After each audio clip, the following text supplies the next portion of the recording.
Welcome to Queer News Tonight. This is the world's first and only LGBTQ daily television news, broadcasting live and available on demand on your favorite streaming channels.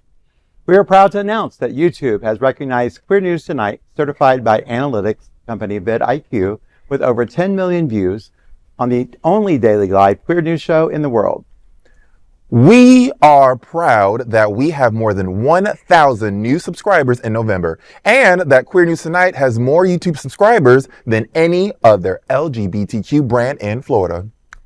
Over 500,000 of you have watched this show in the last 60 days. We thank you for watching and supporting our voice in our community.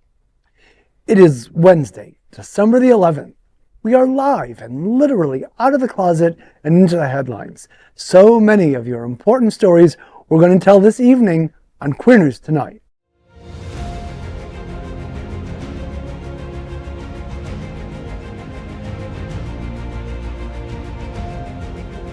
This is the world's first live daily LGBTQ evening news show, literally out of the closet and into the headlines on Queer News Tonight. Welcome to the world's most important LGBTQ plus evening news show. Hotspots Magazine, Happening Out Television Network, is a nonprofit 501c3 media company in the same model of PBS and NPR, but designed for the LGBTQ community. Our mission is to support the 11 pillars of our LGBTQ community. We want to inform and educate the key issues of lesbian, trans, Latino, Black, healthcare, seniors, students, faith, social justice, business, and queer culture. Help us support our community. We are part of one of the largest LGBTQ nonprofit media companies in America, Hotspots Magazine and Happening Out Television Network. In 2025, our magazine is celebrating 40 years of the LGBTQ experience. Our television news, talk, and entertainment shows support our mission to educate the LGBTQ and broader community. That's right, Greg, and let's meet tonight's anchors at Queer News Tonight. So let's welcome anchor Vaughn Biggs. Vaughn is a community outreach coordinator at Holy Cross Health. Vaughn, so Best of Bridgerton on Strings is coming to us at Savor Cinema, Fort Lauderdale on January 17th. Tell me what's happening. You know, this was a great thing that came up as a Facebook feed for me, and I saw it. I sent it to a lot of coworkers, and we have decided to come out in Bridgerton style to see this happen. Strings with 1,000 candles at the theater. I think it'll be great, and I have a really big surprise because Miss Bouvier will be dressing me for this occasion. Oh my God, how fun! Yeah, so I'm excited. How do look fun! alike. You know, I love that this event is at Savor because Savor Cinema is like such an old, right cinema, and it, like, you know, you smell the old like cinema feel, right? Like That's when you're his body, sitting there. baby. That's his body, right? And just imagine this place with like all candle lit and with a Bridgerton theme. Like I just think it's going to be so fantastic. Yes. Right? Well, Queer News Tonight looks forward to seeing you at the Candlelight Best of Bridgerton on January 17th. Next up, let's welcome the incredible Miss Bonnie Builder. She's the premier South Florida bodybuilding drag queen and the forever reigning Mixed Mary's Wilton Manors. Bon, so South Florida Pride Youth Band Season 14, presented by FLoatarama, will be hosted at the Parker Playhouse on February 23rd. Tell me what's happening. I'll tell you. On February 23rd, high school students from the South Florida Tri-County area will join forces with members of the South Florida Pride Concert Band. Don't miss it. And because of the third annual FLoatarama Soloist Competition, 10 or more members of the youth band will be awarded $1,500 towards a college scholarship. Girl, you better tell it. One exceptional student will receive, hold your shorts, $7,500 in scholarship funds as part of the program and will be featured as a soloist during South Florida Pride's Concert Band's May 2025 performance. That is incredible. I could use that money. I'm going to learn how to play an instrument. You play an instrument? Right? I play these men all the time. And they make noise when I play them, so we can make it work. But I love this, the Pride Youth Band. How incredible is that? And a big shout out going out to FLoatarama for doing what they do. I mean, think about it. When all those years ago when I went to college, $1,500 could have helped with some school books, you know, with all kinds of stuff. Now $7,500 can even help even more. So I mean, that went far back in your day. Shut up. Yeah. I paid for all 4 years. Shut up. But think about it, like Trini, like little you, this would have helped so much when you were growing up. Yeah, and I have a scholarship I support, which I'll be plugging in a few months.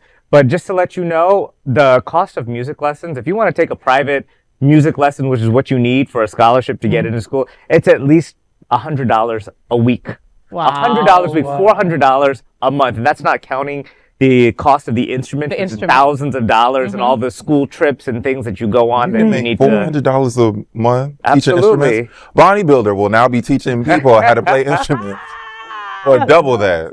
Well, Queer News Tonight looks forward to seeing you all at the South Florida Pride Youth Band Season 14 concert coming up on February 23rd. Next up, let's welcome anchor TriniDaddy. He's a violinist and pianist with the Miami City Ballet and is a program director for the Seminole Theater Players in Homestead. So Trini, George Balanchine's The Nutcracker comes to Miami with Miami City Ballet from December 13th through the 24th. Tell us what's happening. Well, it's that time of year again, where if you want to get into the Christmas spirit, come to the Miami City Ballet at the Adrian Arsh Center. We have performances starting, I think, Friday, this Friday, all the way through December 24th. I'm a violinist. I'm also the dude who plays the celesta, that little music box instrument how cute. for the Sugar Plum Fairy. Wow. So it is really amazing.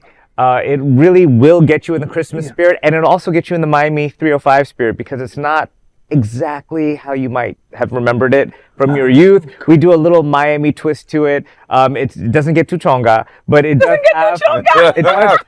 have a different palette of colors. When we reinvented it, we call it the Nutcracker 2.0, when Isaac Mizrahi redesigned the costumes, and instead of it being like just green and red, it's more pastel colors and like just a little bit of Miami style to it. And it's beautiful. I love that. And the Arts Center is gorgeous this time of year for the holidays. And it really is like such a wonderful tradition. Like me and Cal go every year to see the Nutcracker. And it's like, it's something that like used to be like so traditional for other families, not something I grew up with. And now it is literally how I start the holiday season. Like it makes me feel like, all right, it's time to do this. Let's go start wrapping some presents. So you're going to come? I am. All right. I am. I'm just looking going to. for overhead being thrown at me. I'm going to heckle you from the audience, of course not. Trini! It's me! Trini! I'll go together. Okay, we'll go together for sure. Queer News Tonight looks forward to seeing you all at George Balanchine's The Nutcracker, December 13th. That's this Friday through December 24th. Next up, let's welcome anchor Gregg Shapiro. He's an entertainment writer, author, and inductee into the Chicago LGBT Hall of Fame. Welcome back, Greg. What's going on in your world, Happy Poppy? to be back. I'm a little sad. I just want to say a rest in power to queer poet and activist Nikki Giovanni, who passed away the other day. If you don't know her work, please check it out. Listen to one of her recordings. Read one of her books. It is truly a terrible loss. So rest in power, poet. Rest in power. And of course, let's welcome the lead anchor, FayWhat. She is a legendary events host, television and radio personality, and the host of Hotspots Happening Out's The FayWhat Show. Faye, Sunshine Cathedral Center for the Performing Arts and Christopher Hamblin present Godspell in concert, featuring a score by Schwartz on January 10th. Tell me, what's happening? So in its 16th season, Sunshine Cathedral Center for the Performing Arts continues to bring people together to celebrate arts and artists, especially artists who are members and friends of the LGBTQ plus community. So for his 2025 contribution to Sunshine Cathedral for the Performing Arts, Christopher Hamblin presents Godspell in concert, featuring a score by Schwartz and featuring a ton of incredible local talent like Jennifer McLean, Natasha Ricketts, Eitan Delray, Susan Burns, Michael Smith, Chris Hand, Will Perez, and happening out, Auntie Mame, Aaron Ball as Judas, and the incredibly gorgeous boy, Gabe Salazar as Jesus. This one night only event is not to be missed, baby. Based on stories from the Gospel of Matthew, this classic musical tells the story of Jesus through timeless songs, such as Day by Day, Save the People, and Turn Back, Oh Man. A portion of the proceeds from this event will benefit the Save LGBTQ Foundation, an organization dedicated to protecting people who are lesbian, gay, bisexual, transgender, and queer against discrimination. So get your tickets today at sunshinecathedral.org. Well, I personally can't wait to go see Godspell. Have you seen Godspell before? Have any of you? I have before. Oh, you have? Yeah. Oh my God, I'm so blown away. I can't wait to see what Christopher Hamblin has in store because that guy is so freaking talented. You know, you forget that he's Latrice Royale's husband, right? Because him and his own, he's so incredible. You got to meet him, Trini. He reminds me a lot of you. Okay, he plays all sorts of instruments. Tall, dark, and handsome. He can sing. You know, and I just want to see like what kind of twist they're gonna put into Godspell because I mean. You know, people who love Godspell, respect Godspell, you don't mess around with Godspell. You know what I mean? Well, it's a Stephen Schwartz moment with Wicked in theaters and then Godspell in concerts. Maybe I'll come down and visit. Ooh. The gays are celebrating. The gays are celebrating. All right. So Queer News Tonight looks forward to seeing you all at Godspell in concert on January 10th. Now let's dive deep into this big LGBTQ plus story for today. I'm FayWhat, and let's queer up South Florida and Florida. Community outrage over Delray Beach Pride intersection Vandal plea deal. In February 2024, Dylan Reese Brewer drove his modified truck through the Delray Beach LGBTQ plus Pride intersection, performing burnouts that caused extensive damage and endangered pedestrians. This anti-LGBTQ plus hate crime, captured on surveillance footage, resulted in felony and misdemeanor charges against Brewer. Brewer, an outspoken supporter of Donald Trump, pleaded not guilty and enlisted far-right attorney Anthony Sabatini for his defense.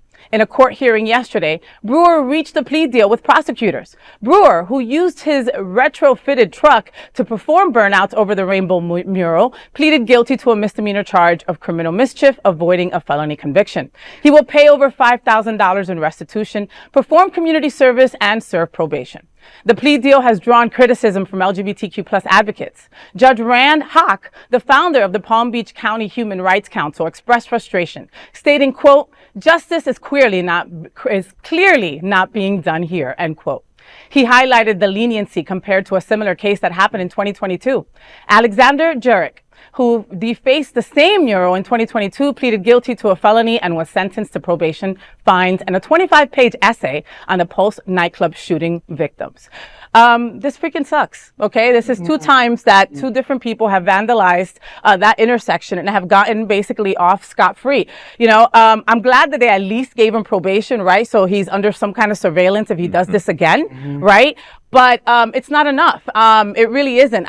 People get thrown in jail for having a joint in their pocket, you know, and this person who is obviously anti-LGBTQ plus, you know, and is doing such a thing. He is a proud supporter of Donald Trump, and he gets a slap on the wrist. I mean, imagine being such a deplorable and miserable incel that you would drive more than 4 hours to deface a symbol of love, unity, and pride. This dude is a loser. Sir, I'm talking to you. You are a loser. Here's what's going to happen.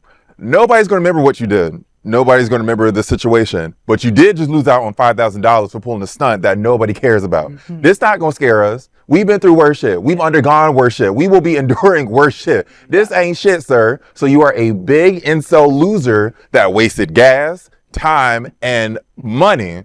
And now you have a record for doing some dumb shit. And you got caught. So how you feel with your dumb ass? I feel the same way. Like, the felony part of it, like, it doesn't bother me that much that whether it's considered a felony or not. I think what the appropriate response is just making sure that he actually kind of does become a little bit famous for this and that he loses out on job opportunities. I feel like it's the court of public opinion that is really going to punish him over the next few years of his life, just like those Charlottesville's people, now that their face is being shown, they're like, I didn't mean it, like, please hire me, you know, give me a job. And so that's what I hope happens with this guy. Well, you say that, like, it doesn't matter to you about the felony to misdemeanor. The reality is that having a misdemeanor on your record, he can get it expunged, okay? He can get it sealed. You can't do that with a felony, okay? I know friends that because of a stupid-ass felony, their lives were forever altered and they were never able to get the jobs that they have studied for their whole lives because of a stupid-ass felony. That's my point, is that I just don't think that in those cases, that should have happened either. So I just, I'm a little more on the side of, like, let's not punish people for life for certain things. Like, nobody's life was taken. But he is a a complete asshole, and I think that the world needs to know this, and he should be punished appropriately in the court of public opinion. So his name is Dylan Reese Brewer. So you can remember who he is and look him up. All right. He does have he's got to do community service. So he'll be out there somewhere in a jumpsuit, and we could like throw things at him and make fun. He'll be picking up dollars at the drag shows. He's going to be the next stage kitten at Alabama. Imagine if that was community service. Can you imagine? You have to be the stage kitten.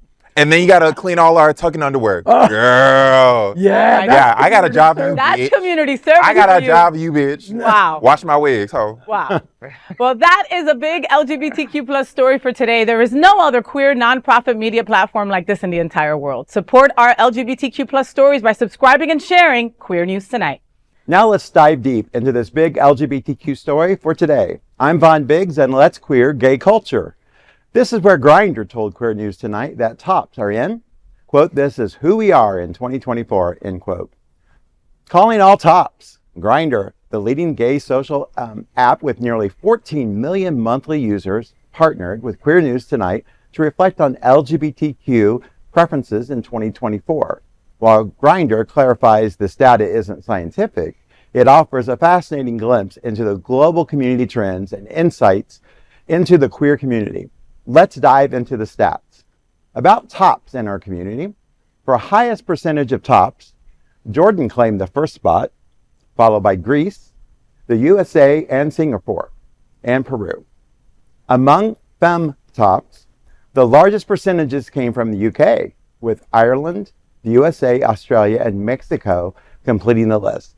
When it comes to versatility, Finland reigns supreme with 37%, followed by Germany's 35% and Australia at 34%. Hungary rounds out the top 5 at 33%. This data reminds us that our community is as diverse and unique as ever, embracing preferences that shape who we are in 2024. I just want to know who they are in Fort Lauderdale. Baby, not a one. I'm a little disappointed in this. Why? Why? Because the Grindr unwrapped last year. Do you know where the highest percentage of tops were? Where? Where? Trinidad and Tobago. Oh. Not that it matters. It's interesting how there are so many tops, right, in Trinidad, and that was #1 last year, and this year #1 Jordan, and both these places aren't that LGBTQ plus friendly. It's rigged. It's rigged. It's rigged. Political. Is it that thing that it's not considered gay if you're the top? Is that like a huge part of it? I don't know. I feel like that's what it is like in Brazil. I've never opened Grindr in Trinidad before, so I don't really know what that culture is like in there. Yeah. It's like all cousins, it's like all relatives. I know, right? That's what I'm scared about. I I'm sure we're noticed related that somehow. I noticed that Greece is on the list, and lucky for them, plastic surgery disaster Kimberly Guilfoyle is Trump's choice to be representing us at the Greek embassy. Talk about putting the ass in ambassador. Oh my God. Did Greece have the most tops or bottoms? Because husband and I are going there this summer. Lots of bottoms. Okay. Lots of bottoms. Okay. Well, I'm versed, unlike America being in the top 5 of that. I don't know. Why are we not in top 5 of versatility? Verse? Yes or no? No. You selfish bitch. Verse? Yes or no? Verse? You asshole. Verse? Sometimes. Okay. We need to do better as a country. We are falling apart. We need more verses in America. Do you think that people just say that they're verse or just say, I mean, it's like, come on. I can't believe that whenever I say in a group of gay people, where are the tops at? Everybody screams. And I'm like, okay, so there's no bottoms here. I mean, what are you guys all going to do then? You know, I mean, come on. I mean, I got a nice dick and a fat ass, so like, So you're good I'm for bound everybody. to be verse. What do you think of the sea of bottoms in the USA, Australia, and Mexico? You can smell it. I think that might be something else. Those burritos. Luna. That is the big story. That is the big LGBTQ plus story for today. There is no other queer nonprofit media platform like this in the entire world. Support our LGBTQ plus stories by subscribing and sharing Queer News Tonight. As a nonprofit LGBTQ plus media organization, we would like to thank our viewers for supporting our mission to tell the stories of the queer community. We'd also like to thank the generous support of Jets Pizza. Jets is the LGBTQ community's most popular pizza in South Florida. Take a look around these streets.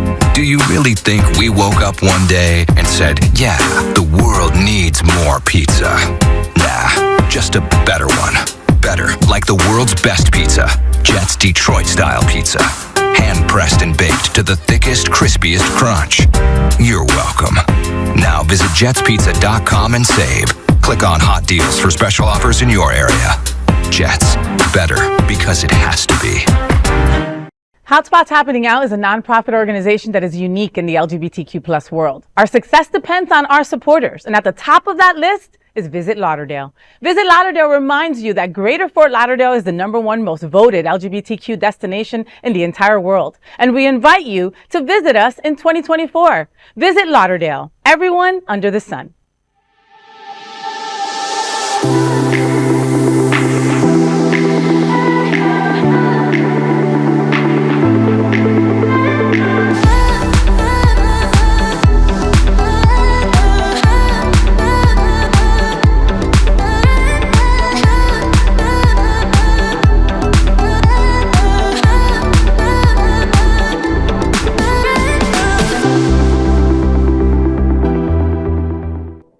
Those are today's headlines from Queer News Tonight. These anchors represent the best of our LGBTQ plus community and ally community, and we want to tell the stories of our queer community.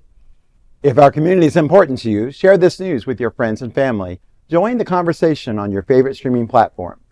Queer News Tonight is the only live LGBTQ digital television show in the world that is out of the closet and into the headlines. We need your support. If our community is to grow and then thrive, we must tell our stories and bring them to the attention of the broader world. This is the only place in the world that tells these types of LGBTQ stories in motion and sound. That is the passion of Hotspots Magazine, Happening Out Television Network, and Queer News Tonight. I'm your anchor, FayWhat, and on behalf of these LGBTQ reporters, the anchors of Queer News Tonight, including Von Biggs, Bonnie Builder, TriniDaddy, and Gregg Shapiro. We will see you daily at 8 p.m. To our LGBTQ plus world, we wish you love, generosity, bravery while being transformative, and queer. Good night.